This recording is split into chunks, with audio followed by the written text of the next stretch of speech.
Yes, guys, welcome back to the Premier League Appetiser show. I'm Coach Indy. You're watching the Asian one-to-one football coaching channel. Now, if you haven't subscribed to the channel already, firstly, why not? Secondly, smash the hell out of that subscribe button right now. You'll get notifications come through every time there's any type of video being uploaded, whether it be appetizer shows, tactics and analysis, podcasts, coaching content, certain drills that we're going to be doing in the future. Click that button right now and you won't miss a thing. Now, on today's episode, we are going to be discussing Game Week 3 results from the Premier League, and there was some interesting ones which we'll dive into shortly. Then we're going to be discussing Game Week 4's fixtures, who could be going into the international period on a high, what fixtures are favourable, all them kind of things. We'll have a look at some of the transfer deals that have happened over the last week or so, and then we'll be looking at some rumours, things that have been in the pipeline for a little while that may materialise now as the window's coming to a close. Then we'll look at some other news. We'll also be discussing briefly the League Cup and the Europa League and Champions League draw. And then we'll finish up with the Indy versus the rest of the world predictions for the results from last week, which I was against Jimmy, and this week, which I'm against another person, which we'll discuss a bit further. So without further ado, we'll get stuck into Game Week 3 results. Now, the first game, the early kickoff, was Brighton versus Manchester United. Finished Brighton 2, Man United 3. Now, this was an epic game, not just because the goals scored, but because of all the key incidents and big moments in the game. So, firstly, just start for Brighton. They played amazingly well. Absolutely deserved a minimum a point, but probably to most fans, and even me as a Man United fan, I would say they deserve 3 points. But as a bare minimum, definitely a point. Man United didn't play particularly well. They played a little bit better in terms of the game from the week before when they played Crystal Palace, but still nowhere near where they should be, the levels that they showed sort of after Project Restart. So yeah, still miles off it at the moment. Obviously, people are still here, there, and everywhere in terms of fitness, and there's obviously players might be missing in terms of COVID and in terms of passing. Testing positive for COVID-19. I'm not saying Man United players in this case was the case. I'm just sort of generalising there across the whole Premier League. So yeah, Brighton hit the woodwork 5 times. Let's just repeat that 5 times. They had a penalty which they scored. They had another penalty given in the early parts of the second half, but was overturned by the on-field referee after going to the RRA area and sort of reviewing it on the monitor. Man United had 2 goals disallowed throughout the game. She scored 3 goals. They might have even hit the woodwork in there, I think maybe once as well. But obviously they scored the winner, Bruno Fernandes. It was a Bruno Fernandes show in the 99th minute or whatever it was. So just a recap on the incident at the end of the game. So Man United conceded a goal later on. I think it was 93rd minute. There was 5 minutes of injury time. Went to 2-2. Game continued because obviously there's celebrations, and so there was more time than what the initial added time should have been. So rather than 95 minutes game over, it went to like 97. Man United won a corner. Harry Maguire's headed it, and it's hit the sort of spread out arm of Neil Maupay. It's been deflected, gone outside the box. The referee's blown the whistle. Game's done. It's finished 2-2. However, you've seen Harry Maguire in particular and a few other United players going up to the referee and said, "You need to check that. That was handball. He's extended his arm from away from his body, etc."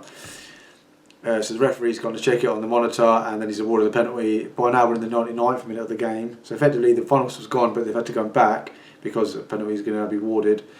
Bruno Fernandes steps up. Hell of a penalty. Literally hits a stanch. United win the game 3-2, the last kick of the game. So that was like maybe a sign of things to come for the weekend's games, but it was a great start. Being a Man United fan, really happy with that. 3-2 win, points on the board. Really unlucky for Brighton. Moving on to some other Saturday games with Crystal Palace versus Everton. Both teams won 2 out of 2 going into this game. This game finished Crystal Palace 1, Everton 2. DCL scoring another goal. Richarlison scored a pen. Crystal Palace did actually. So they went 1-0 down and then they responded quite well. Koyate scored from a set piece. And there was actually quite a tight game after the Richarlison penalty, which was another farce. By the way, guys, there's a theme here that's happening, and we'll touch on this on other news, but there's a lot of penalties that have been awarded that in the laws of the game as it stands, from last weekend they should be given, but I don't necessarily agree with them because of various reasons. Because it's just people saying that their bodies or hands are in an unnatural position, but realistically they are in a natural position, and people that are making these laws are people that aren't footballers and don't understand the laws of the game. They're just in front of a computer screen and they're very robotic. But things have changed slightly on that front, which we'll discuss a bit further. So Burnley was awarded, Charlton scored, Everton win the game 2-1, they moved top of the league. Then you had the late game, or first of the late games, which was West Brom Chelsea. This was another epic game. So West Brom have sort of been, if you like, the whipping boys of the league so far. They've conceded 8 goals in 2 games. They actually come out firing all guns blazing. 3-0 up in the first half against Chelsea. So a Chelsea team that's still sort of finding their feet, if you like. 3-0 up. Tale of two halves really. Chelsea in the second half turned it around. You had Mason Mount score a goal. You had Hudson-Odoi score a goal. The game actually finished 3-3. So West Brom are going to be really disappointed because they conceded quite late on the equaliser. Before the game, you think they would have taken a point, but how the game materialised, they'd be a bit disappointed. Chelsea, before the game, they obviously wanted 3 points. Bear in mind they lost the week before to Liverpool, but how the game sort of panned out, maybe they were kind of pleased in the end of getting a point. Obviously after going 3-0 down. So yeah, another 6 goals there, absolutely epic. And then we had Burnley versus Southampton, which was the sort of the late game on the Saturday. This finished Burnley 0, Southampton 1. Who else, guys? Who else scored other than Danny Ings? I mean, Danny Ings just doing Danny Ings things, really. Let's be honest. So scored a goal, good sort of combination play from the 2 strikers, Che Adams and Ings involved. It was a bit of a non-event actually. This was one of the sort of least exciting games since sort of the Premier League started, if you like, but nevertheless it was finished 1-0, good win for Southampton. I think that's first points of the season after losing the first 2, so they're up and running. Burnley, remember the guys, they've only played 2 games and they've actually lost both games. Moving on to Sunday then, so you had the Yorkshire Derby, Sheffield versus Leeds United, and obviously Leeds newly promoted to the Prem. One game and lost 1 game, both 4-3 games. They've actually won this game in the 87th minute due to Patrick Bamford, who's now scored 3 goals in 3 games, and has actually proven the doubters wrong, because a lot of people before the season were saying that he isn't good enough for the Prem, he's not good enough to be the main man for a Premier League team. But he has proven the doubters wrong. He scored in the 87th minute, scored a header, sort of ball's coming on the left hand side, he's backpedaled, got good contact on his head, and it's gone across the goal, and Ramsdale really couldn't sort of reach out despite sort of a big reach. And a good win. I didn't see much of that game, but a good win for Leeds. Nevertheless, on to 6 points. Then we had probably the biggest controversy of the weekend, you could argue. We had Spurs versus Newcastle. Now Spurs played really, really well in this game, especially in the first half. Created loads and loads of chances. Probably should have been 3-4 and then up at half time. Newcastle were non-existent in terms of a sort of attacking threats, if you like. So Lucas Moura scored the goal, put Spurs 1-0 up half time.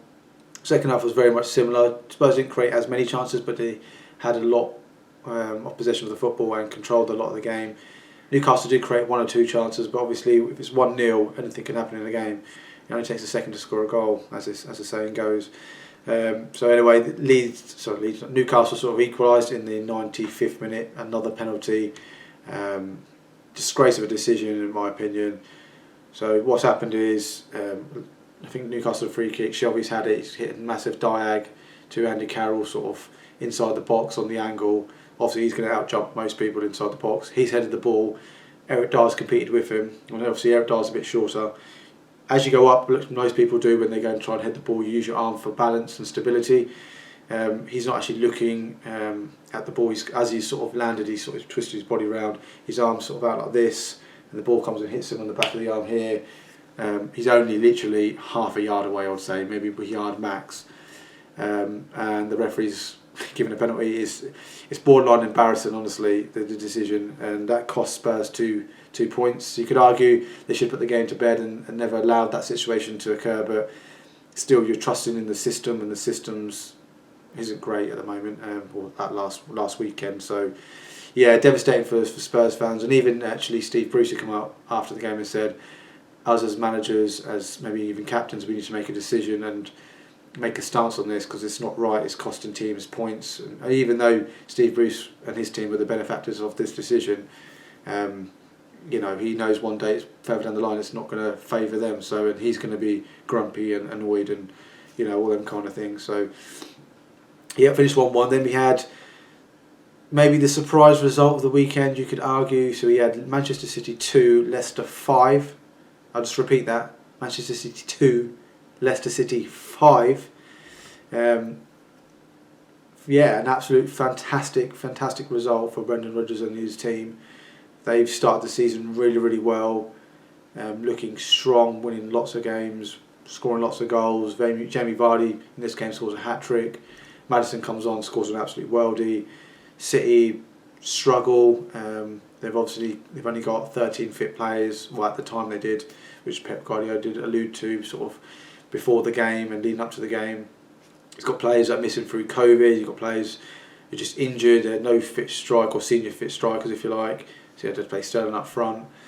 And they didn't have much or many options on the bench. They just had 2 senior defenders on the bench, Zinchenko and Laporte. So he didn't have much sort of armoury, if you like, on the bench to sort of change it. But yeah, this was an absolute shock. Sort of raised more questions about Man City more than sort of Leicester, if you like. Leicester have always been a good team, especially when they play one game a week. But Manchester City does that. They need to go into the market, and we'll touch on them a bit more because they have made a signing during this sort of last week. But do they need to go and get more reinforcements to bolster that squad? That's a debate. In actual fact, if you guys want to leave something in the comment right now, if you think Man City do need to bolster their squad, if they do, then let me know in the comment section and what position, and maybe even suggestion of what personnel they need to sign as well. So if you think, right, okay, they need a backup goalkeeper to Ederson because if Ederson gets injured, and then maybe suggestion that they want to go and sign, or they should go and sign Nick Pope, just for an argument's sake. So yeah, leave that in the comments, guys. I'll dive into those next week as well if you leave plenty of comments. Then we had the late game. Some people might argue this was a shock of the week as well, because this was another shock scoreline, certainly, maybe not necessarily the result. But West Ham United 4, Wolves 0. Now, West Ham haven't started the season very well in terms of the results. Played well in certain games in spells, and Wolves had started the season pretty well. Winning the opening game, I think it was against Sheffield, 2-0 away from home. And then they played Man City in sort of irresistible form the week before. So they had started the season quite well. But this game, West Ham really turned up. They turned the screw on Wolves, if you like. He had, who scored the goals? I think there was an own goal that was the goal they thought initially went to Souček, but actually was Jimenez's own goal. Jared Bowen scored a brace, and then there was a 4th late goal as well. Haller, I think it was, over the header. So yeah, it's a good win for West Ham. Up and running, disappointing for Wolves. I'm sure they'll bounce back this week coming. Then moving to the Monday where there's 2 games. You had the early game, which was Fulham, Aston Villa. Fulham, again, haven't started the season particularly well. They haven't really bolstered their squad too much either from the Championship, and they lost this game 3-0. It could have been a lot more goals. It could have been 5, 6, 7. It could have been that many. The amount of chances and space that Villa had to exploit, especially on the counter-attack when the game was at 2-0 and 3-0. But Jack Grealish scores 1 goal. We had Hourihane score a goal. I think Mings scored from a set piece as well. So really good win for Villa. They've actually started the season really well. Back-to-back wins. I think they're 4th in the table. The table's irrelevant at the moment, guys. And you need 4, 5, 6, 7 games under your belt before you can start maybe looking at the table and seeing any sort of significance, if you like. But nevertheless, they start the season well. Okay, then you've got the most sort of mouth-watering game of the weekend, certainly on paper anyway. You had Liverpool versus Arsenal. This game finished 3-1 to Liverpool. Goals from Mane, Robertson and Diego Jota actually coming off the bench and scoring his first goal for Liverpool, and Lacazette scoring for Arsenal. So I think Liverpool played quite well in this game. They had a line share possession, controlled the game, created a relatively decent amount of chances, which you expect them to do. They've obviously got an unbelievable unbeaten home record in the Premier League, going back for 3.5 seasons, I think it is. And then you had, I think actually went 1-0 down in this game. It was Lacazette who scored from where Andy Robertson error. He went to sort of clear the ball and miskicked it and landed to Lacazette, and he scuffed one in. Arsenal did play well in patching this game, but not enough to obviously pick up anything from the game. And Liverpool just sort of churning out victories, what they do at the moment. 3 out of 3.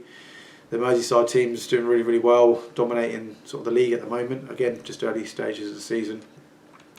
But yeah, they're the results from game week 3. We'll just dive into game week 4 fixtures quickly. And they are as follows. So the early kick-off on the Saturday, Chelsea versus Crystal Palace.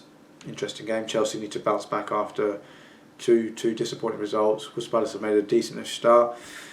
Plus it's a London derby. Then you've got Everton, Brighton. Everton obviously on flames at the moment, flying in the League Cup as well, which we'll touch on a little bit later. And Brighton, who are probably unfortunate to pick up only 3 points so far from their 3 games, have actually played really, really well in all their games and probably deserve to have more points. Leeds versus Man City, arguably the most glamorous fixture on the Saturday. So Leeds, Ellen Road, obviously bringing back the, not the champions, but the champions before Liverpool were. Obviously double champions in recent times. It's also Pep versus Bielsa as well, and obviously I've made comments in the past about Bielsa and Pep's thoughts on Bielsa in the past, so that'd be really interesting from a tactical point of view. Actually, that'd be a really, really fascinating game to see. Does Guardiola try and outfox his tutor, if you like, his mentor, if you like? But yeah, that'd be really interesting from fascinating and from a tactical point of view. Sorry. Then you got Newcastle versus Burnley, which is the 8 o'clock game on the Saturday. Leicester versus West Ham kicks off one of 2 12 o'clock games on the Sunday. You've also got Southampton versus West Brom. These fancy Leicester in that game, especially the start they've made, and then also Southampton as well. Despite only having 1-0, but they're playing West Brom, and West Brom sort of haven't started the season off too well, although the last game they did pick up a point. Then you got Arsenal versus Sheffield. Sheffield haven't particularly started the season very well. In fact, they haven't started the season very well in terms of results. They've lost all their games. I don't think they've even scored a goal. So that's not very ominous from their point of view, from a statistical point of view. And Arsenal started off the season okay, decent start from them. So they fancy their chances. Then you've got Wolves versus Fulham, which is the second of the 2 o'clock games. Obviously, Arsenal game was a 2 o'clock game as well. So Wolves versus Fulham. Wolves will fancy themselves, especially on the back of last week. They want to put their wrongs right, if you like, after the defeat to West Ham, losing heavily against Fulham again, who's conceded lots and lots of goals. Then you got the sort of the mouth-watering fixture, if you like, of the weekend. 2 heavyweights, Man United versus Spurs. Jose going back to his previous club, if you like. Obviously, he has been there. He went back there last season. I think it was maybe his 3rd game into his reign as manager. So that'd be interesting as well. And also Man United, how are they looking? Are they going to react well? Are they in a good place? Are they going to build on their result last week? Then you've got Villa versus Liverpool, which is a 7:15 game on a Sunday evening. There is no Monday night games because, as I'll touch on, there's international games, so there'll be a 2-week break after sort of the Villa-Liverpool game. Obviously Villa started off 2 out of 2, Liverpool's won 3 out of 3, so one of those are going to be dropping points at least. So yeah, they're the games. We'll go into some transfer news next, guys. So there's been some big deals, some big transfer fees that have happened over the last 7 days or so. None bigger than Ruben Dias. So he is signed for Manchester City for £65 million. He's a centre-half, signed from Benfica. They did need to add additional players, especially in the defensive area and the defensive department. I think he will slot in quite nicely alongside Laporte. Now, where that leaves Nathan Aki, I don't know. Does that mean they could play 3 at the back, play wing backs? Does that mean Aki could play at left back? Will he just be a backup to Laporte and Ruben Dias? All these questions will be sort of answered, if you like, throughout the season. Part of that deal as well, Otamendi went the other way for about £13 million. You had Ross Barkley, who is joined Aston Villa on loan. This is a really clever sign. I think it's a stupid bit of business from Villa. He'll complement the likes of McGinn and Douglas Luiz, if you like, in that central midfield area, and also just added that bit more quality in the advanced areas. They're not sort of relying so much on Jack Grealish to sort of produce, if you like, and Ollie Watkins to score the goals. That's a good signing. Fulham have done some business. They've signed Lookman, Abdullah Lookman, who used to be at Everton. They've actually signed him from a German club. It might be something like Schalke, I'm not sure exactly, or RB Leipzig possibly. So yeah, they've signed him on loan for the season, so that's just bolstering their attacking options.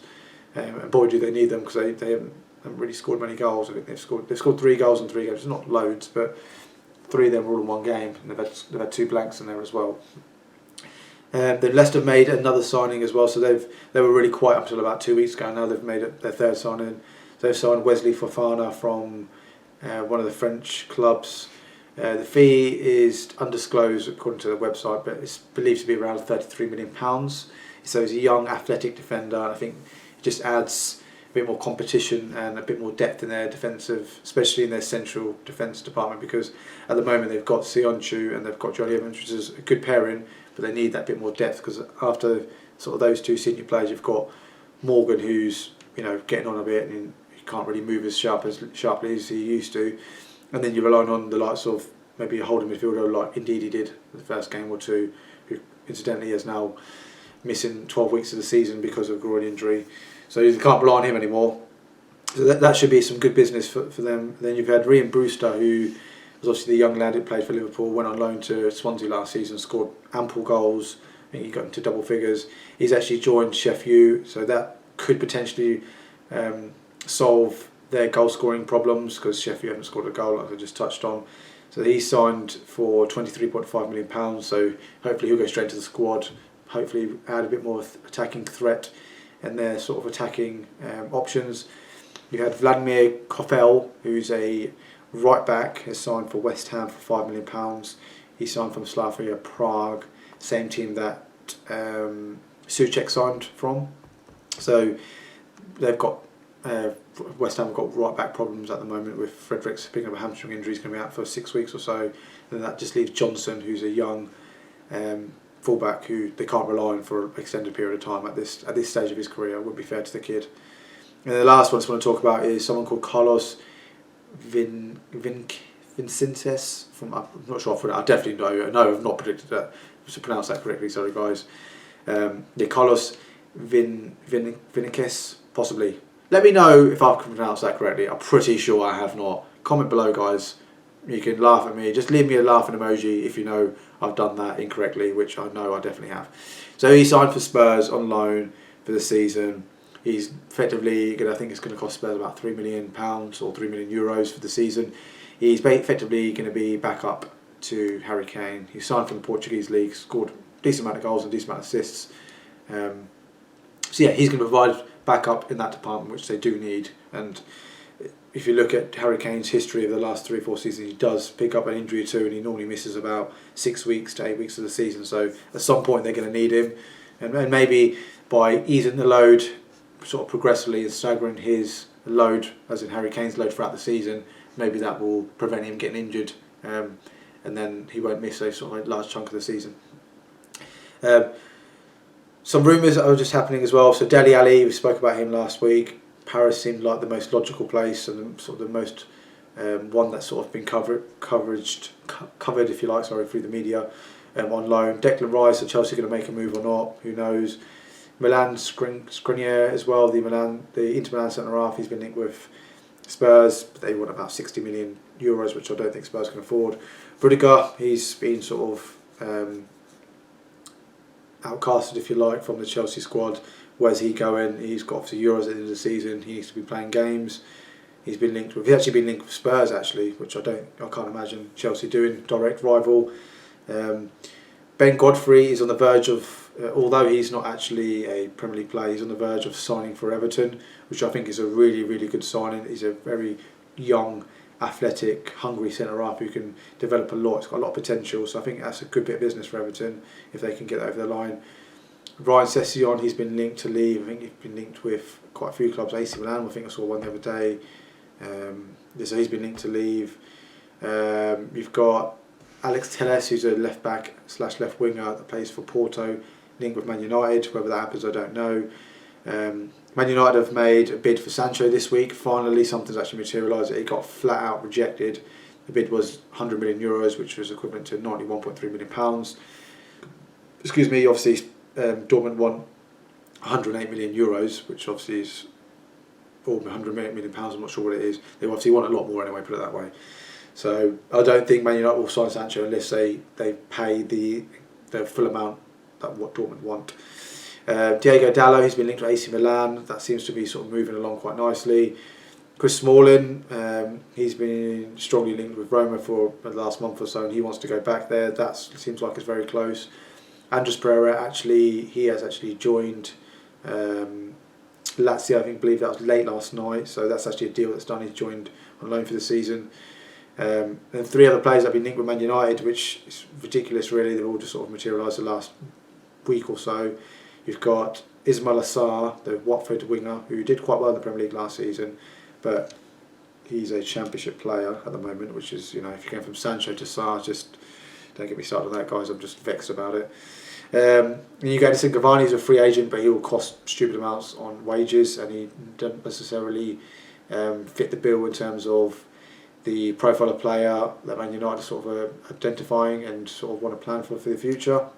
And then you've got Jovic, the young striker, or relatively young striker at Real Madrid, who seems like he's not in favour there as well. So just the other thing I want to add on the sort of the transfers is more so the window. So the international window actually shuts on the 5th of October, which is in a few days' time. So obviously international trades and transactions can't take place after that point, but the domestic window still is open up until the 16th of October. So this is where it's interesting with Ismail Assar, because obviously he is part of the domestic window. So if Man United, for example, don't sign, someone that's from a foreign market, they still have until the 16th to make that deal happen. And Josh King's another one that's been linked with Spurs and Man United as well. So he's another one that's in the champ. He's part of the domestic clubs, if you like, so they'd be part of the domestic window, so that deal can happen later on. Okay, so that's all the rumours and deals that have happened, if you like. We'll just move on we'll just touch briefly on the League Cup. So the League Cup 4th round happened this week. Teams that have actually been knocked out in Premier League teams, so that also have a knock-on effect in terms of the Premier League and European games, all that kind of thing. So there was a London derby that took place on Tuesday, Chelsea-Spurs. Chelsea lost on penalties. Mason Mount missing the crucial penalty, the 10th penalty. Brighton lost to Man United 3-0, quite handsome victory for United. West Ham, they lost their game. Burnley lost their game to, I think it was Manchester City. Fulham lost against Brentford, which was, I think they lost 3-0 in that game. Villa, they lost to Stoke in their game. And Liverpool lost to Arsenal on penalties. So there's quite a few Prem teams that have been knocked out now, guys. So obviously those teams that are knocked out, they won't have League Cup games any longer. The quarterfinals the League Cup will now take a bit of a break, and the quarterfinals won't take place until in December sort of period as well, so just before Christmas. Just touching on the Europa League, so Spurs had their 3rd round qualifying game against Maccabi Haifa. They won the game handsomely, 7-2. Kane scored a hat-trick. Lo Celso, other goal scorers, Dele Alli, scoring goals. So therefore they have now qualified for the Europa League group stage. Now we'll just touch on the Champions League group stage. The draw happened, and so did the Europa League draw. That's happened as well. So we just touched on the Champions League. So we'll just touch on the 4 teams that are in the Champions League, what their groups look like. So we'll just touch on, let's go to the very top. So we have Manchester City, fairly comfortable group I would suggest on paper. They've got Porto, Marseille and Olympiacos. Pretty much a bye for them to the last 16. Liverpool, standard group as well for their levels and how they're performing at the moment. Ajax, who are obviously selling players left, right and centre every year. Atlanta are a free scoring team. Scored a lot of goals in the Italian league. And then you got FC Midtjylland from Norway, I believe they are. So that's a comfortable group for Liverpool as well. Chelsea have definitely got a bye. They've got a team called FK Krasnodar, not sure where they're from.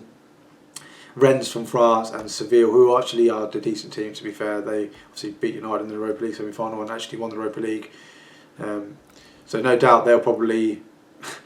I heard something funny about Seville actually the other day. Someone said Seville will probably end up deliberately trying to finish 3rd, not try and qualify, so they go in the Europa League and then go and win it again because the Masters are doing it.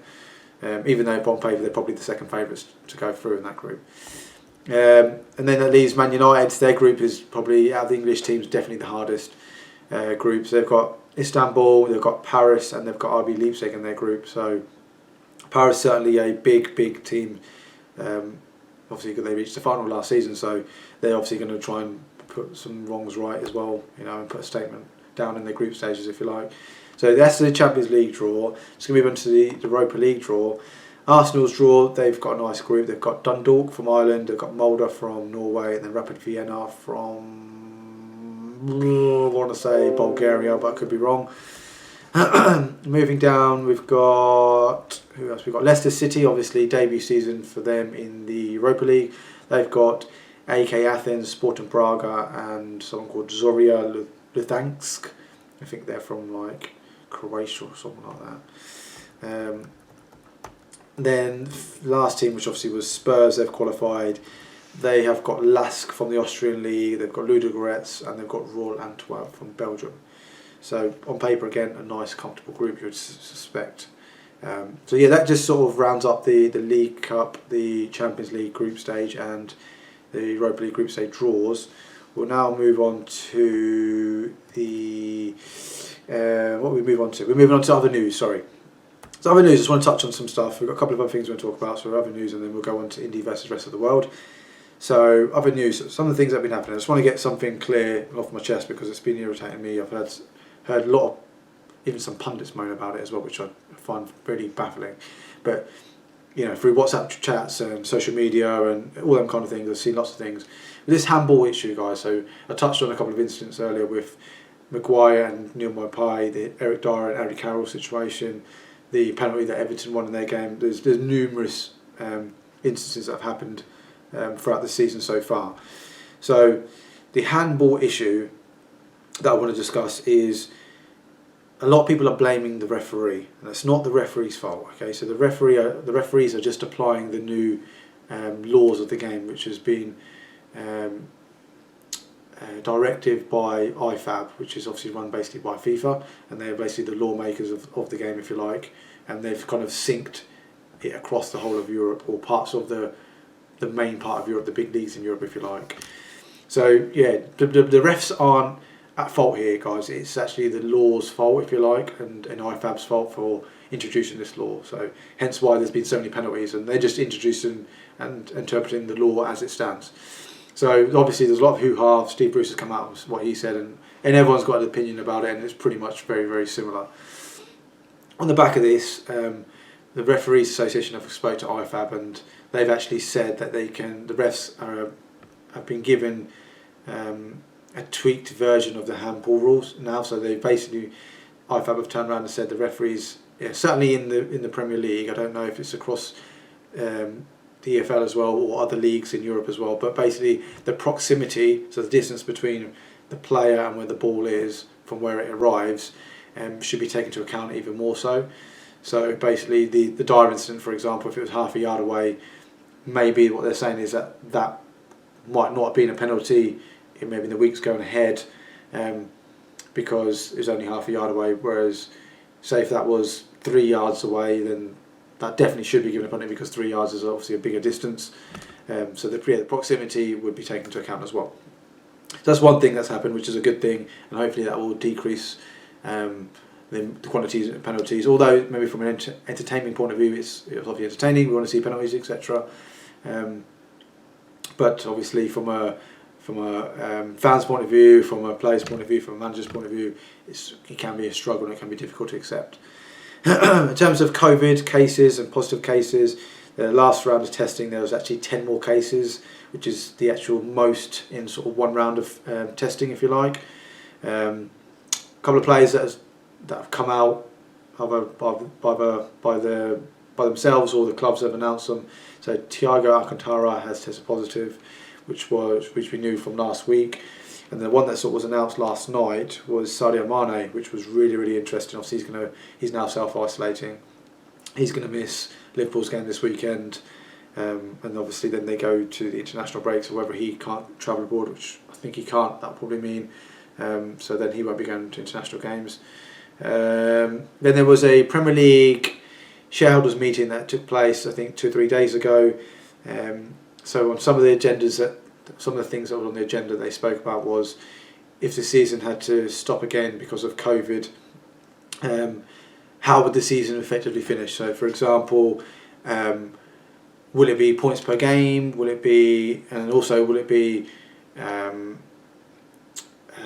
what point in the season will you curtail the season? For example, like, or won't you curtail it? So, for example, will it be 2/3 into the season? Will it be 3/4 into the season? So, if you don't hit them points, for example, if you don't get to 2/3 of the season or 3/4 of the season, does that mean the season's just null and void? So those are the discussions that took place in the Premier League shareholders meeting. So nothing has come out on the back of that, nothing concrete, no that this is going to happen, definite, or but those things were sort of discussed sort of as the season will probably continue. They'll carry on being discussed. And then the last things we'll talk about is England squad was announced. Obviously, you had the normal crop of players that are always in the squad. Your Harry Kanes, your Jordan Pickfords, Carl Walkers, all them types of people that are in this England squad. Then you've had a couple of missions and some newbies that have happened. So Harry Maguire's, firstly, he's back in the England squad, which I'm really pleased about. Obviously, he missed the last England squad which I won't discuss any further because we've discussed it already. A couple of missions, you've had Phil Foden and Greenwood. They've both missed out this time round.